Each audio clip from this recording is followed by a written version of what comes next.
En los últimos días, los libros que más son vendidos son aquellos que hablan acerca del fin del mundo. En mis manos tengo un libro que lleva por título El fin. Todo el mundo está curioso por el fin. Todos quieren saber cuándo será el fin. ¿Cómo será el fin?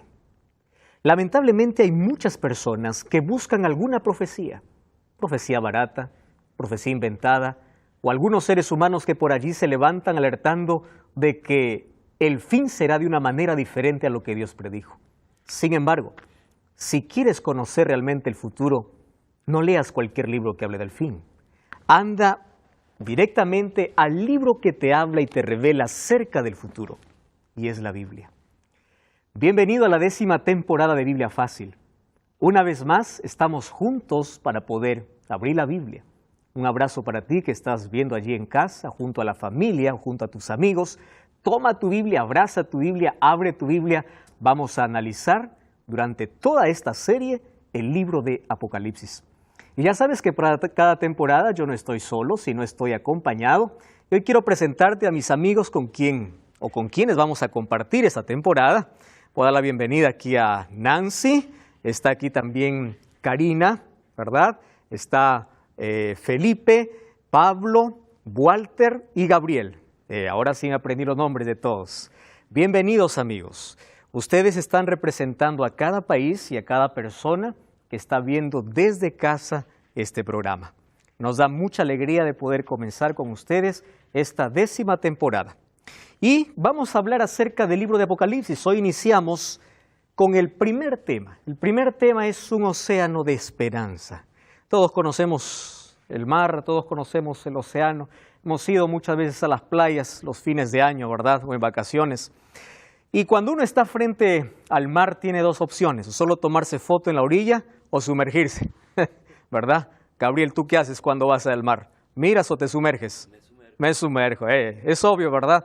Los seres humanos cuando están frente al libro de Apocalipsis también tienen dos opciones, mirarlo de lejos o sumergirse para poder encontrar el mayor tesoro. Por eso es que Apocalipsis es considerado el océano de esperanza. Y hay una frase interesante que alguien mencionó acerca del libro de Apocalipsis. ¿Por qué es un océano de esperanza? Y es que en Apocalipsis todos los libros se encuentran y terminan. La Biblia tiene 66 libros y es impresionante que desde Génesis hasta Judas, que es el penúltimo libro de la Biblia, todos ellos aportan para que la revelación máxima, que es el último libro de Apocalipsis, pueda ser tan claro y entendible.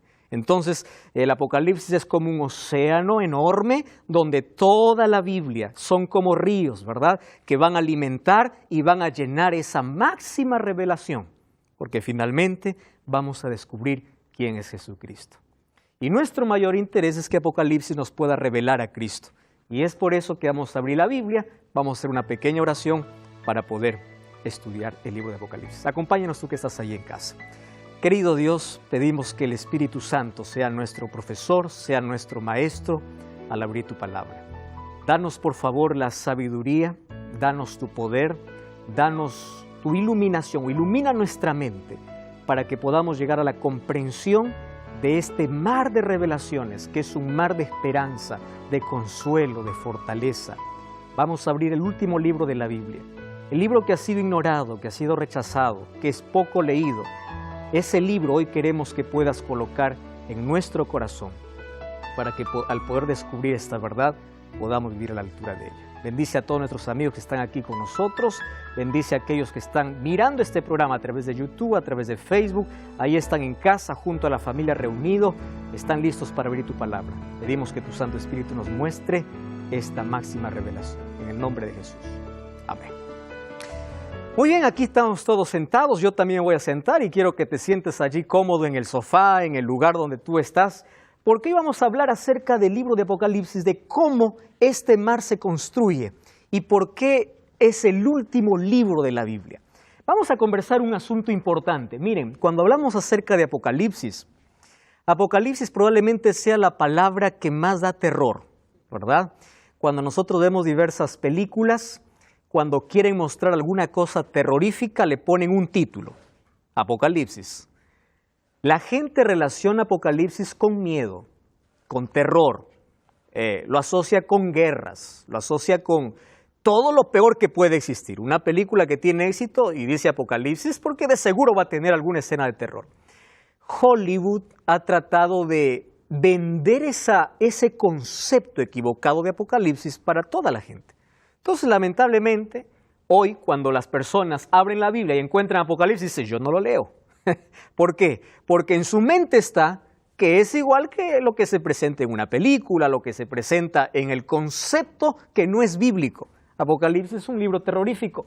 Sin embargo, nos vamos a dar cuenta en esta temporada que Apocalipsis no es un libro aterrador, sino es un libro esperanzador. Cambia entonces nuestra mente al ver de que es un libro que me va a dar esperanza, no me va a dar miedo.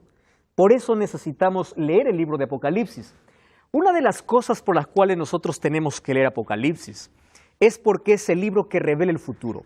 Todos los seres humanos somos inquietos por conocer acerca del futuro. Si, Walter, tú supieras qué va a suceder la siguiente semana, tú te prepararías, ¿verdad? Si supieras que la próxima semana van allí a robar tu casa, tú no duermes la siguiente semana.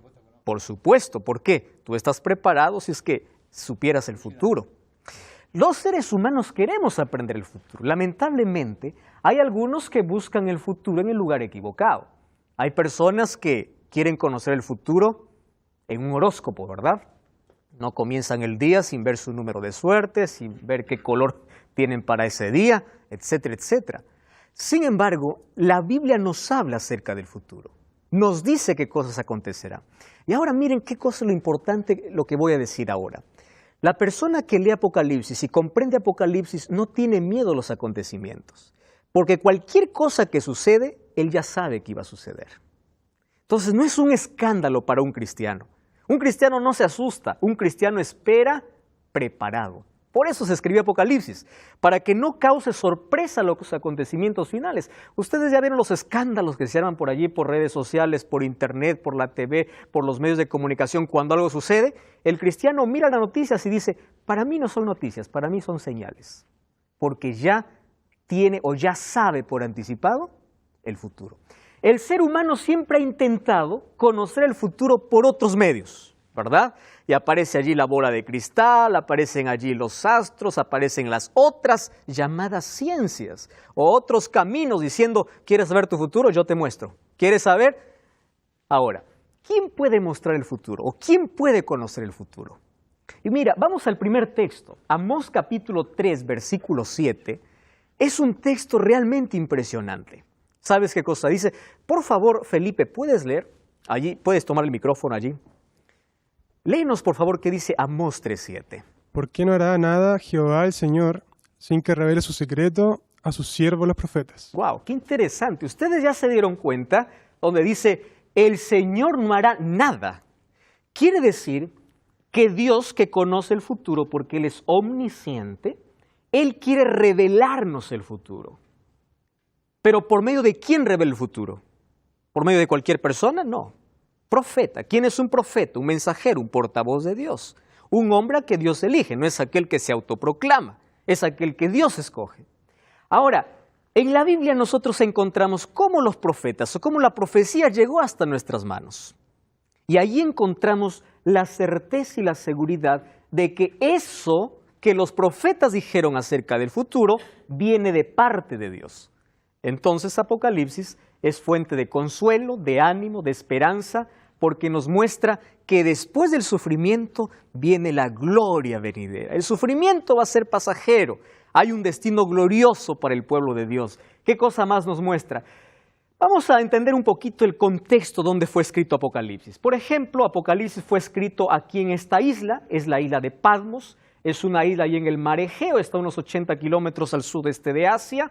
Hoy es llamado Turquía, ¿verdad? Ahora, aquí a esta isla fue llevado Domiciano, en el año 95 más o menos, allí fue desterrado. Allí él explica por causa del testimonio de Jesucristo. Él fue llevado a esa isla para silenciar su voz. Domiciano era una de las personas que odiaba tanto a los cristianos. Y dijo, Juan tanto habla, claro, él había sido discípulo de Jesús, él habla con tanto fervor, él estaba en los últimos años de vida, pero su pasión no terminaba. Entonces dice, voy a silenciar la voz. El diablo siempre quiere silenciar la voz de los siervos de Dios y los lleva a una isla. De aquí nadie va a saber la vida de este hombre, ¿no? Ahí no había medios de comunicación, no había redes sociales, no había... ¿Cómo iba a comunicarse? Juan no tenía celular, no había nada. Aquí silenciamos la voz, pero el diablo siempre fracasa en sus planes, ¿verdad? Porque cuando Domiciano creyó que había silenciado su voz, allí Dios le reveló y levantó la voz de Juan no solamente para su tiempo, sino también le mostró profecías para el tiempo del fin. Ahora es impresionante, los planes del diablo siempre son frustrados. ¿Quién fue Juan? Tiene muchas características, yo elegí 4, porque son las que más me encantan. La primera es que formó parte del círculo íntimo de Jesús. Jesús tenía 3 grupos de personas, tenía seguidores, tenía discípulos y tenía los amigos más íntimos.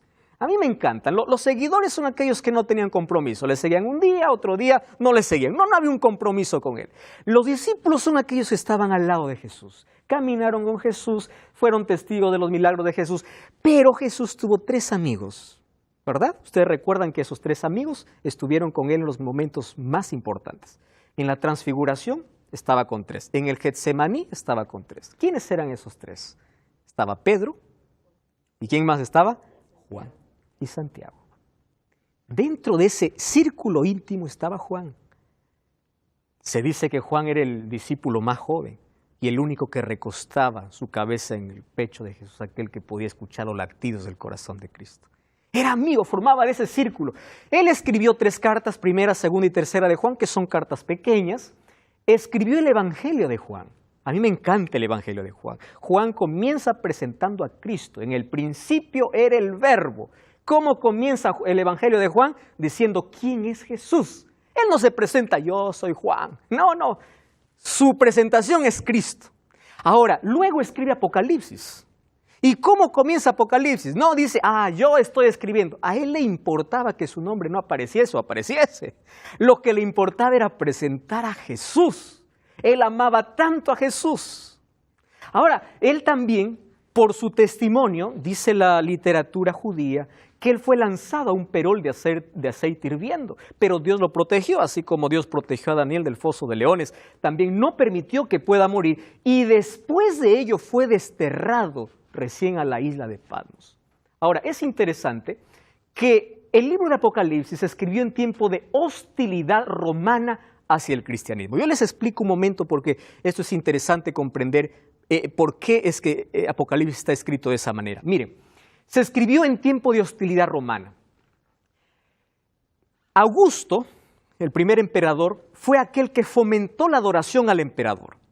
Pero aparece Gayo Calígula, el primer emperador que demandó. El primero fomentó, el otro demandó y Domiciano exigió. Es decir, venía de menos a más. Domiciano exigía que todos pudiesen adorarlo, porque él se creía un dios, el emperador se creía ser un dios. Ahora, en ese tiempo se escribió Apocalipsis. ¿Por qué? Porque la iglesia tenía 2 problemas. Tenía un problema interno y un problema externo. Les explico en qué se trataban esos 2 problemas. El problema externo eran por las actividades sociales que tenía allí el pueblo romano. ¿En qué consistían las actividades sociales?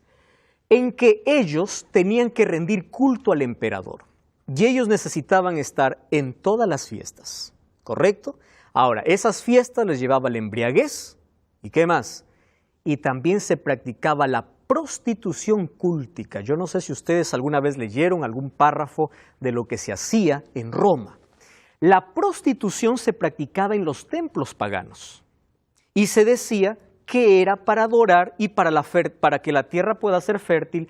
Las personas que asistían a los templos tenían que irse con las prostitutas. Era parte de su adoración. Ahora imagínense, esos eran los problemas externos. ¿Qué otro problema externo sufría el pueblo de Dios?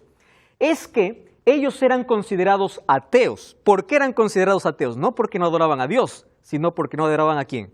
Al emperador. Eran considerados, o ellos perdieron toda situación legal. Además, esos cristianos eran echados de las sinagogas. ¿Por qué? Porque los judíos empezaron a mirar mal a los cristianos. Después del año 70, ¿saben ustedes qué ocurrió? Los judíos lo echaron a los cristianos de sus sinagogas. Ellos tenían 17 bendiciones cuando terminaban su culto. Ellos inventaron la 18. pero no era una bendición, era una maldición para Cristo y los cristianos. Entonces, los cristianos que iban a la sinagoga judía no mencionaban la 18. Entonces, porque estaba yendo en contra de Cristo y de ellos. Cuando ellos, los judíos, se dieron cuenta de eso, los botaron de las sinagogas. Entonces, los cristianos no tenían una situación legal. Los judíos sí eran reconocidos como una religión diferente, pero sin embargo los cristianos no. Los cristianos tenían problemas sociales porque ellos no podían participar de las fiestas, porque estaba en contra de la adoración a Dios. ¿Y cuáles eran los problemas internos? Es que ellos estaban divididos en ciertos temas. Algunos de ellos dicen, vamos a negociar el asunto. Dios no quiere que vivamos mal, vamos a participar de la fiesta, una vez no hay problema, ¿verdad? Como algunos que hasta hoy negocian su fe. Dios es amor, dice, no importa, vamos a hacer solo para contentar al jefe, para contentar al asunto. Esos problemas internos ya estaban fomentándose en la iglesia. Entonces, allí Apocalipsis nos habla de un grupo llamado los Nicolaitas, que luego vamos a ver quiénes eran ellos y por qué fomentaban esta costumbre. Ahora, el libro de Apocalipsis tiene muchos métodos de interpretación. Yo he elegido 4 nada más. Sin embargo, me gustaría resaltar 4 cosas. Apocalipsis es un libro odiado. Yo allí coloqué con odio, allí 4 palabras. Es un libro olvidado. La gente no quiere ver que existe Apocalipsis. En muchas iglesias se cierra el libro de Apocalipsis. Es un libro despreciado, porque cuando lo leen, dice, esto no tiene nada bueno para mí. Es un libro ignorado. Pasan por alto. Vamos a leer cualquier otro libro menos Apocalipsis, ¿verdad? Y es un libro oscurecido. ¿Por qué es un libro oscurecido? Porque aquel que va a leer Apocalipsis, bueno, ya no lo ignora, ya no lo rechaza, pero quiere leer, empiezan allí interpretaciones equivocadas acerca de este libro. Existen por lo menos 4 escuelas de interpretación, no solamente para Apocalipsis, sino también para Daniel, que son 2 libros que fueron escritos para el tiempo del fin, como dice Daniel capítulo 12 y Apocalipsis capítulo 1. Son 2 libros que fueron escritos para el fin. Estos 2 libros tienen 4 escuelas. La preterista, la idealista, la futurista y la historicista. Les voy a describir de manera rápida en qué consisten esas 4 escuelas. La escuela preterista dice, todo lo que escribe Apocalipsis ya se cumplió en el primer siglo, ¿verdad? Ya no nos sirve nada. Preterista, todo está en el pasado. Eso ya ocurrió, ya aconteció. Yo tengo algunos problemas serios allí, por ejemplo, para preguntar a un preterista, ¿no? ¿Y cómo se explica entonces Apocalipsis 1:7? Aquí vienen las nubes y todo ojo lo verá. O cómo se explica las 7 plagas, o cómo se explica. Entonces, si aquel que piensa que todo ya se cumplió en el primer siglo, no hay manera de poder interpretar o ver de esa manera Apocalipsis. Existe la otra que es la idealista, que dice, no te preocupes por lo que dice Apocalipsis. Apocalipsis es un libro de símbolos que dicen cuál es el bien y cuál es el mal. Punto final. No te preocupes si él tiene algún significado, léelo como una batalla. Aquel que dice, mira los símbolos de manera superficial. No te interesas en profundizar. Idealista. Viene la teoría futurista, ¿verdad? La futurista es aquella que dice, bueno, no es que ocurrió en el pasado, sino todo lo que escribe Apocalipsis va a acontecer en el futuro. Es decir, Apocalipsis es escrito para la última generación.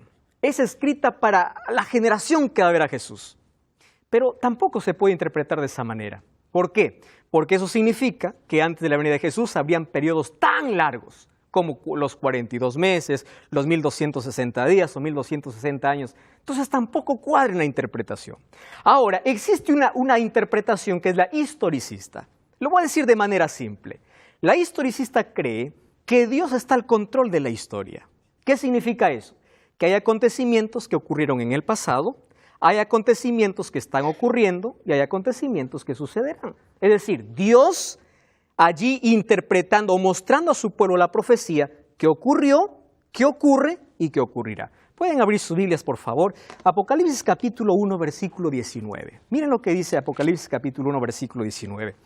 Aquí Juan escribe incluso la manera como nosotros tenemos que leer el libro. Versículo 19 dice así. Escribe pues las cosas que has visto. ¿En qué tiempo está esto? Pasado, ¿verdad? ¿Qué más dice? Las cosas que son, presente. ¿Y qué más? Y las cosas que han de suceder. ¿Correcto? Aquí está hablando de 3 tiempos. Cosas que has visto, cosas que ves o cosas que son para tu tiempo y las cosas que serán. Está hablando aquí de una línea de tiempo, ¿verdad? Pasado, presente y futuro. Ahora, es interesante que cuando nosotros vemos a Dios guiando la historia, escuchen con atención aquí, vamos a encontrar dos aliados para la profecía. Número uno, la profecía se interpreta de manera bíblica, es decir, nosotros no tenemos que inventar una interpretación porque todo está en la Biblia. Número dos, la historia comprueba la profecía. Entonces, si la historia comprueba lo que la profecía dice, esa es la manera como nosotros debemos interpretarla, ¿correcto? Ahora, el libro de Apocalipsis cubre la historia del mundo entre la cruz y la segunda venida de Jesús, ¿correcto? No cubre tiempos anteriores, desde la cruz, desde que Jesús se fue al cielo, hasta la segunda venida, porque toda la Biblia fue escrito para otro tiempo, también para nuestro tiempo, pues tiene mensaje para nuestro tiempo, pero Apocalipsis tiene un mensaje especial, desde la cruz hasta la segunda venida de Jesús. Miren, y es interesante lo que vamos a encontrar en Apocalipsis. ¿Recuerdan cuál fue el primer texto que nosotros aquí vimos? Apocalipsis como un océano, ¿verdad? Todos los ríos desembocan allí. Todos los libros terminan ¿dónde? En Apocalipsis. Apocalipsis tiene 404 versículos. Y miren qué impresionante. De los 404 versículos, 278 hacen referencia al Antiguo Testamento. Es impresionante. Es decir, las cosas que escribe Juan no son cosas ocultas que no se entienden. Aquel que dice que Apocalipsis no se entiende es porque no ha leído el Antiguo Testamento, o no quiere sumergirse, o no quiere leer toda la Biblia. Porque de los 404, más de la mitad tienen un fundamento en el Antiguo Testamento. Ahora, otra cosa curiosa.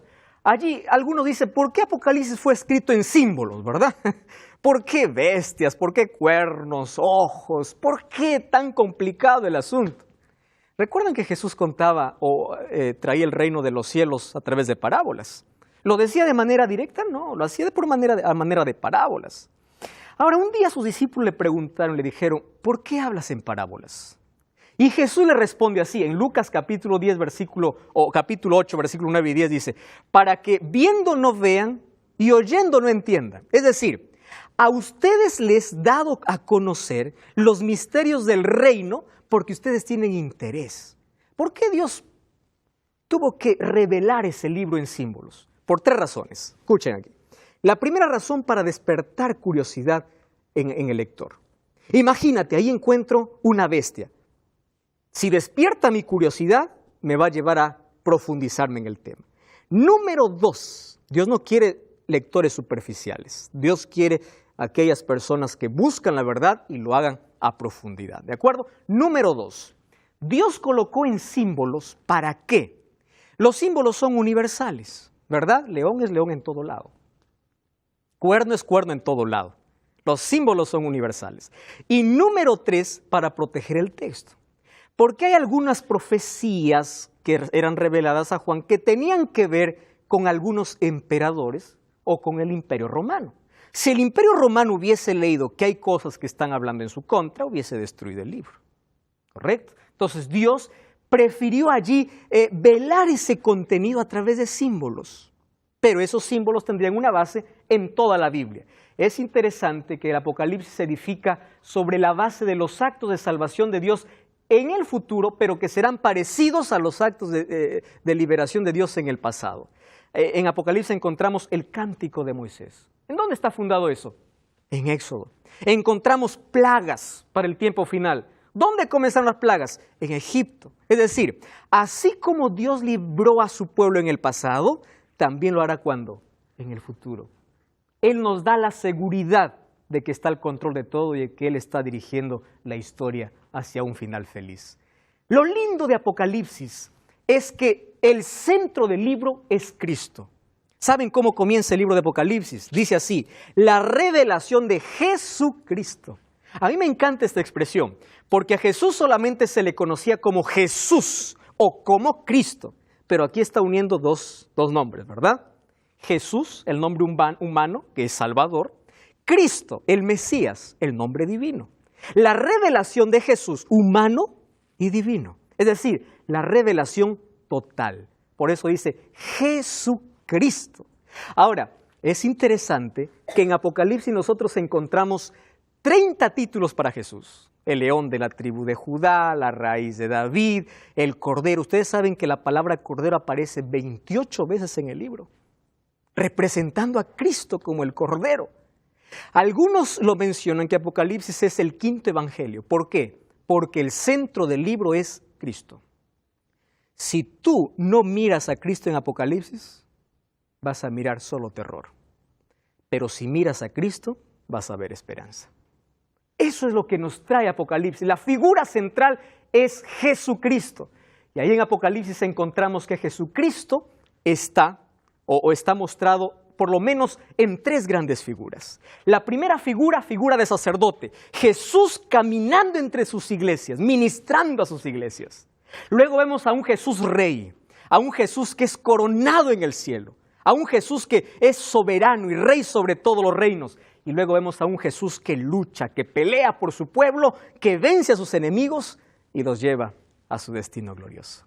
Esas 3 figuras de Cristo aparecen en Apocalipsis. Estamos hablando allí acerca de cómo Jesús es mostrado en el libro de Apocalipsis. Por lo menos hay 3 figuras centrales. Jesús como sumo sacerdote, Jesús como rey y soberano, aquel que tiene el control de la humanidad y el control de la historia, y aquel que es el vencedor. Me encanta ver los últimos capítulos porque Jesús es mostrado como aquel que vence, como aquel comandante de los ejércitos celestiales, como aquel que está al lado de su pueblo, y aunque su pueblo sufre por un periodo, le dice: no te preocupes, porque la victoria está asegurada. No por tus méritos, porque yo estoy peleando por ti. Es extraordinario por eso ver a Cristo en el libro de Apocalipsis, que es la figura central. Ahora, muchos se preguntan por qué Apocalipsis está lleno de 7, ¿verdad? Hay muchos 7 en Apocalipsis. Yo les voy a mostrar, por ejemplo, Apocalipsis habla de 7 círculos, habla de 7 iglesias, habla de 7 sellos, 7 trompetas, 7 plagas, 7 reyes, 7 montes. Estoy tomando solamente algunas. Habla también de 7 nombres. En Apocalipsis hay 7 nombres. Está la mujer, el dragón, el niño, Miguel, el cordero, la bestia del mar y bestia de la tierra. 7 nombres. Encontramos en Apocalipsis 7 cosas nuevas. Encontramos allí cielo nuevo, tierra nueva, gente nueva, la nueva Jerusalén, el templo nuevo, una luz nueva y el paraíso nuevo. Y también encontramos 7 promesas. ¿Qué significa 7? 7 significa plenitud total y perfección. Plenitud y perfección. Es extraordinario cómo este círculo de 7 vamos a ir viendo allí en todo el libro. Ahora, ¿qué cosa me enseña Apocalipsis? Por eso es que este es un libro para nuestros días, para el tiempo del fin. Apocalipsis me enseña que aunque yo pueda tener sufrimiento y dolor aquí por causa de Cristo, la victoria está asegurada. Que yo soy un vencedor, no por lo que yo haga, sino por los méritos de Cristo. Y yo soy vencedor no cuando yo peleo, no, porque el diablo siempre me derrota. Soy vencedor cuando me tomo del brazo de Jesús y yo me protejo o me escondo en sus brazos y Él pelea y lucha por mí. Apocalipsis me enseña que Dios es el dueño de la historia, me enseña que Dios está con su pueblo, aún en los momentos más oscuros de la historia. Y también me enseña que Dios llevará a su pueblo a un final glorioso, un final feliz. Apocalipsis no solamente me muestra el futuro, porque hay muchos libros que pueden hablar del futuro.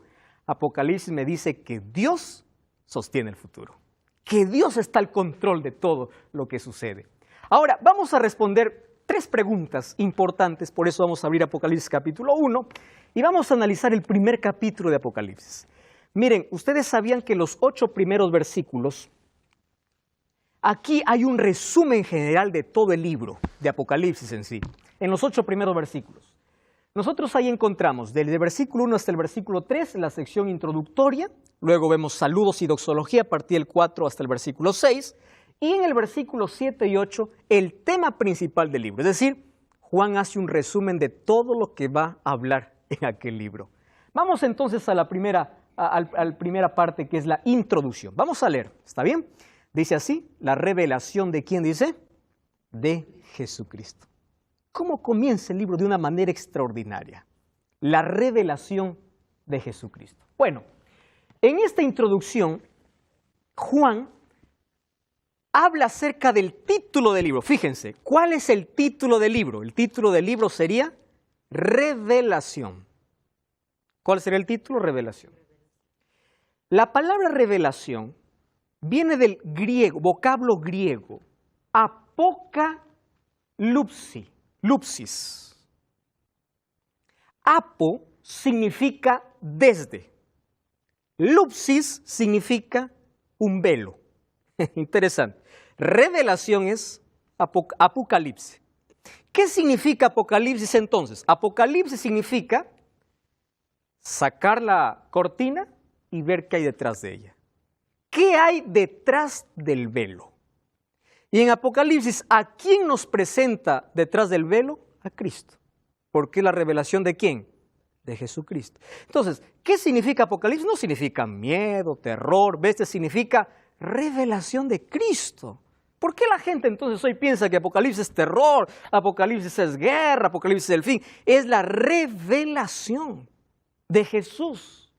Es por eso que es el Evangelio de las Buenas Nuevas, porque Cristo va a ser revelado en toda su plenitud. Es Jesús el personaje principal. Ahora, fíjense lo que dice allí, capítulo 1, allí el versículo 2, el cual ha dado testimonio de la palabra de Dios, del testimonio de Jesucristo y de todas las cosas que has visto. Ahora, el versículo 1 dice allí, que Dios dio a manifestar a sus siervos las cosas que deben suceder cuando dice pronto. Ahora, presten atención aquí. Significa que los eventos que ocurren en la historia no son un accidente. Significa que Dios está al control de la historia. Y Dios nunca prometió en la historia librar a sus hijos del sufrimiento. Dios prometió acompañarlos en el sufrimiento. Estar con ellos. Dios le dijo a su pueblo que van a sufrir, que van a ser perseguidos, incluso que van a morir. Pero le dice, no tengas miedo, porque yo tengo las llaves de la muerte. Es decir, la muerte no tiene más potestad sobre un hijo de Dios, porque yo tengo las llaves de ese Cristo. Es decir, las cosas que van a suceder pronto es la seguridad que los eventos en la historia no son accidentes, sino ¿qué cosas son? Están bajo el control de Dios. Ahora, fíjense otra cosa. Versículo 3. ¿Puede leer Karina, por favor? Toma el micrófono allí. Apocalipsis 1:3. Miren esta promesa maravillosa. Dice así. Bienaventurado en él el que lee y los que oyen las palabras de esta profecía y guardan las cosas en ella escritas, porque el tiempo está cerca. ¡Qué maravilla! ¿Qué cosa dice? Bienaventurado. ¿Recuerdan ustedes que en Mateo 5 Jesús dio bienaventuranzas? Bienaventurados los pobres en espíritu. ¿Qué significa bienaventurados? Viene del griego makarios, feliz. Solo que no es una felicidad superficial. ¿Saben qué significa bienaventurado? Significa aquel que está profundamente feliz y su felicidad no se basa en una situación. ¿Hay felicidad pasajera o no? Uno es feliz en un momento. Acabó el evento, se acabó la felicidad. Pero aquel bienaventurado es aquel que no le roba la felicidad, ninguna circunstancia. Aún en el dolor es feliz porque tiene esperanza. Ese tipo de felicidad es lo que Jesús está prometiendo. Y dice, bienaventurado el que lee, el que oye y el que guarda. Yo les dije que en Apocalipsis hay 7 bienaventuranzas, ¿verdad? La primera es esta, el que lee, el que oye y el que guarda. Ahora, vamos a Apocalipsis capítulo 22, versículo 7. Vamos al último capítulo. Miren, nuevamente se repite esta bienaventuranza de una manera diferente. Gabriel, ¿puedes leer Apocalipsis 22, 7, por favor? Vamos al último capítulo, Apocalipsis capítulo 22, versículo 7. Gabriel, toma el micrófono, por favor. Correcto. ¿Qué cosa dice ahí? No, ya está prendido. ¿Puedes leerlo? Sí. 22:7. He aquí, vengo pronto. Bienaventurado el que guarda las palabras de esta profecía y de este libro. Muy bien, gracias, Gabriel. Ahora, Apocalipsis 1:3, ¿qué cosa dice? Bienaventurado el que oye, lee y guarda. Está al comenzar el libro. Cuando está terminando el libro, repite esta bienaventuranza con una diferencia. ¿Cuál es la diferencia? Ya no dice el que lee y el que oye. ¿Quién es feliz? El que guarda. Ahora fíjese, hay 7 bienaventuranzas.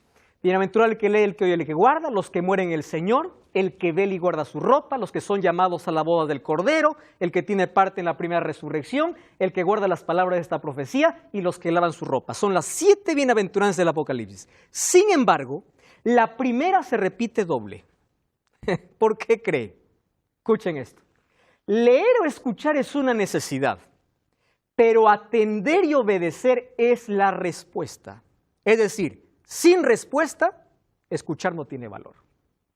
No tiene valor de que tú sepas tantas cosas de la Biblia cuando no tienes una respuesta positiva. Cuando tú dices yo decido guardar, significa que tú estás respondiendo a lo que escuchas. Y Dios no solamente quiere oidores, sino hacedores. ¿Correcto? Es por eso que esta bienaventuranza se repite. Ahora, miren el versículo 4, el capítulo 1. Me interesa este texto. Dice así, Juan a las 7 iglesias que están en Asia. Gracia y paz. Ustedes saben que este era un saludo para ellos. Nosotros, ¿cómo saludamos? Buenos días, buenas tardes, buenas noches. Para ellos era Harish o Shalom Haris. Shalom era un término hebreo que significaba paz. Haris era gracia en griego. Qué interesante. Shalom Haris. Y miren, siempre el saludo era gracia y paz. Nunca paz y gracia. Y les voy a explicar por qué. ¿Por qué? Shalom era la certeza de la salvación final si recibes el Haris en tu vida. ¿Qué es el Haris?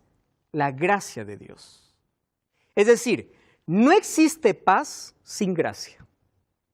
Es la gracia de Dios quien da un equilibrio en el ser humano, que le da serenidad y tranquilidad para poder mantenerse en las mayores tormentas de la vida. Es la gracia de Dios, por eso dice gracia y paz. Haris Shalom, es su gracia quien nos da paz. Ahora es interesante, ¿qué más dice ahí el versículo 4? Miren, de aquel que es, del que era y de aquel que ha de venir. Qué impresionante este juego de palabras.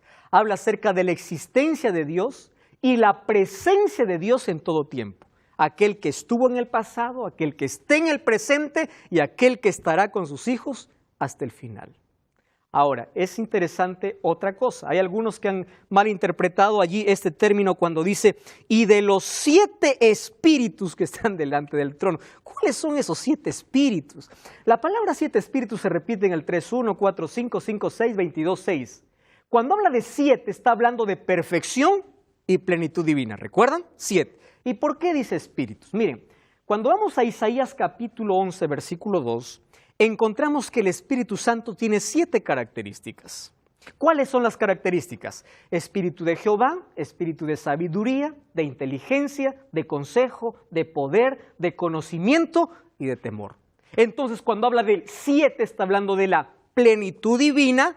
¿En quién? En el Espíritu Santo. ¿Correcto? Es el Espíritu Santo. Aquí hay un saludo entonces que viene de parte del Padre, del Hijo y del Espíritu Santo. ¿Y dónde está el Hijo? Ahí está el Hijo. Ya vimos el Padre, ¿verdad? El que era, el que es y el que ha de venir. Ahí está el Espíritu Santo, revelado como los 7 espíritus. Y ahora viene el Hijo, presentándose como. Miren el versículo, ahí el versículo 5.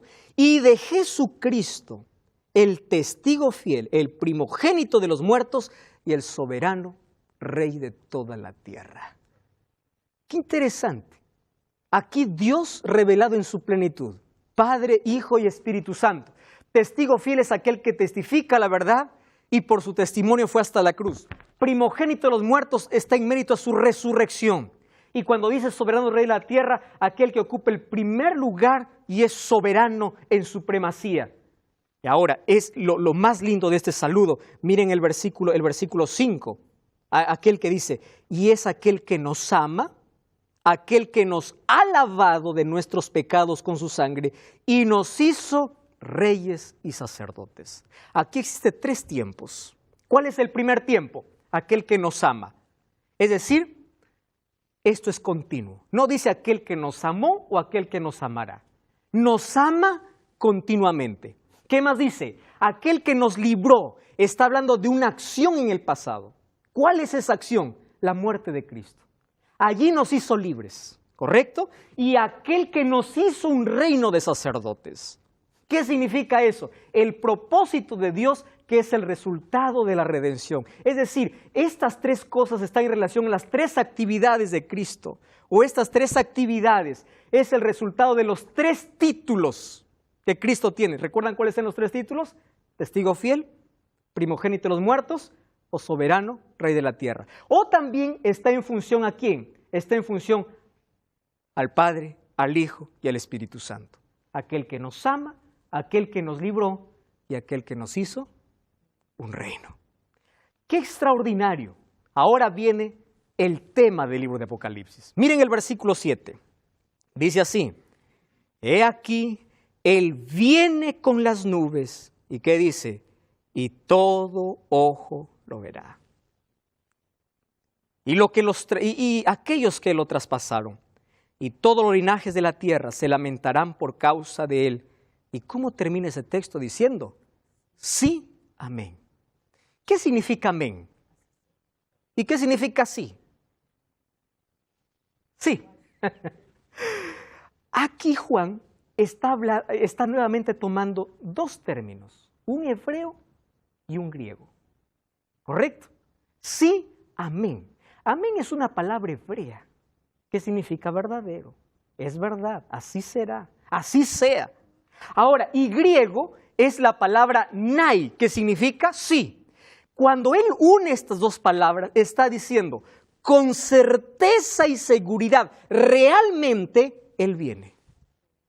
No tengas la menor duda, Él viene. Ahora, lo que me sorprende del tema del libro, que es la venida de Jesús, no dice Él vendrá. No dice Él vendrá. ¿Qué cosa dice? Él viene.